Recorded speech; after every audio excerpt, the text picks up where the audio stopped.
Merhaba, hoş geldiniz. Kanalıma ve mutfağıma sefalar getirdiniz. Bugün yine çok güzel bir kahvaltılık tarifle karşınızdayım. Sütlü patates yapılışı çok kolay, çok ucuz, evde olan malzemeyle. Hadi buyurun geçelim tarife.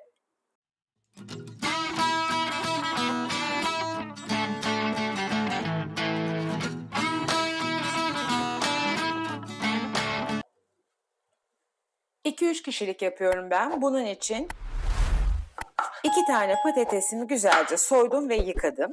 Patateslerimi çok iri olmayacak şekilde küp küp doğruyorum. Ne kadar orta boy yaparsanız o kadar kolay pişecektir. Hem de lokmalık olacaktır. Hepsi birbirine eşit küp parçalar yapıyoruz.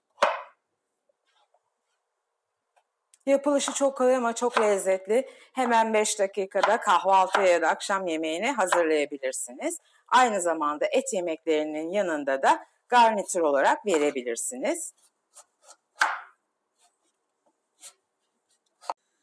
Tavamı ocağıma aldım.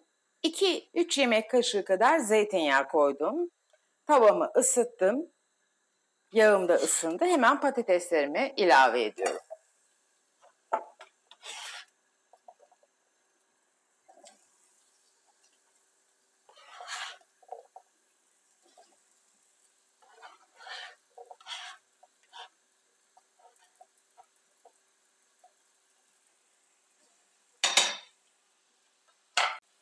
Patateslerimi şöyle hemen bir güzelce yağla karıştıracağım. Sonra tavama güzelce yayacağım. Birkaç dakika hiç ellemeden güzelce kızartacağım ve ondan sonra tavamı yavaş yavaş sallayarak çok fazla kırmadan patateslerimi. Çünkü patatesler kızarmadan önce ilk piştiğinde bir yumuşarlar. O ara çok karıştırırsak dağılırlar. Biraz kızarsın görüşelim. Patateslerimizi hafif tavayı sallayarak karıştırıyoruz. Gayet güzel kızarmak üzere. Birkaç dakikası kaldı. Dediğim gibi çok pratik. Hemen 3-5 dakikada yüksek ateşte gayet güzel bir şekilde kızarıyorlar. Bakın patateslerin güzelce kızarmaya başladı. Buradaki önemli nokta patateslerin gerçekten iyi kızarması, sertleşmesi. Eğer yumuşak bırakırsanız hamur olur, güzel olmaz. İyice kızartmamız lazım ki nefis bir sütlü patates elde edebilelim.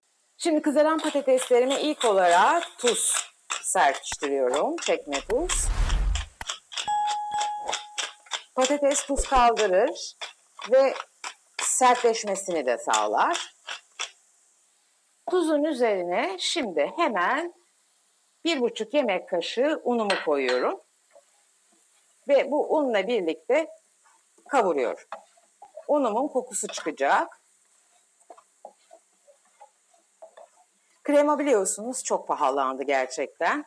Bu yöntemle kremalı patates tadında oluyor. Çok lezzetli oluyor. Fransız patatesi gibi, patates graten gibi.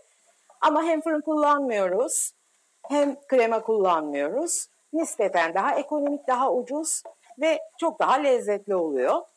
Dediğim gibi harika bir kahvaltılık ama aynı zamanda da et yemeklerinin yanında da nefis bir garnitür de oluyor. Şöyle bir 2-3 dakika unumu kavuracağım.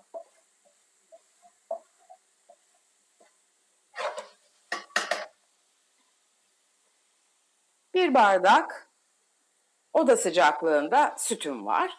Hemen onu ilave ediyorum.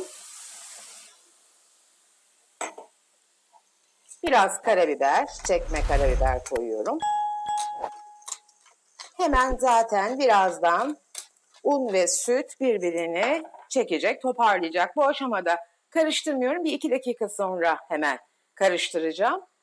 Dediğim gibi un sütle birlikte çekmeye başlayacak. Topaklanmaması için karıştırmaya başlıyorum.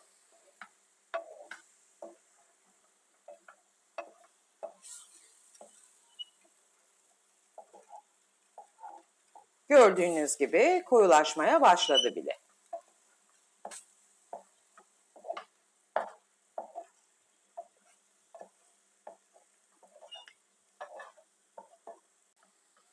Evet, sütlü patatesimiz hazır olmak üzere. Son olarak lezzet arttırsın diye üzerine kaşar rendesi koyuyorum. 50-60 gram kadar, çok fazla değil. Altını kısıyorum, kapağımı kapatıyorum. Kaşarlarımı eritiyorum.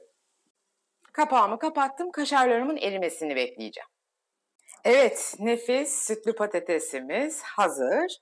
Son olarak da şöyle biraz renk versin ve lezzet versin diye biraz üzerlerine kırmızı toz biber serpiyorum bolca.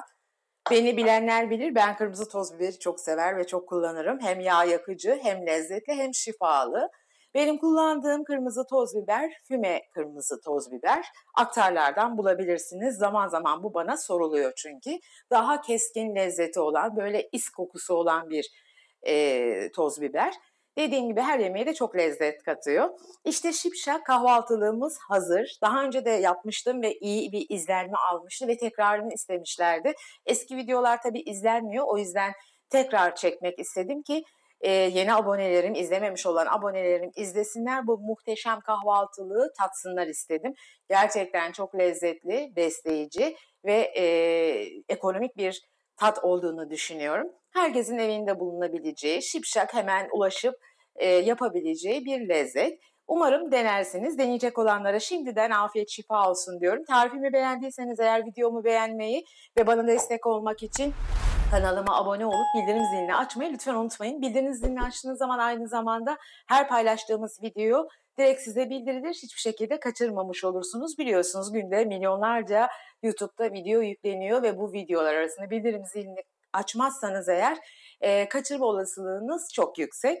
Ve benim videolarımın daha çok kişiye gösterilmesini arzu ediyorsanız, videolarımın devamını gelmesini ve bana destek olmak istiyorsanız videolarımı sosyal medyalarınızda sevdiklerinizle paylaşırsanız, ufak da olsa, emoji de olsa yorumlar yaparsanız gerçekten size minnettar kalırım.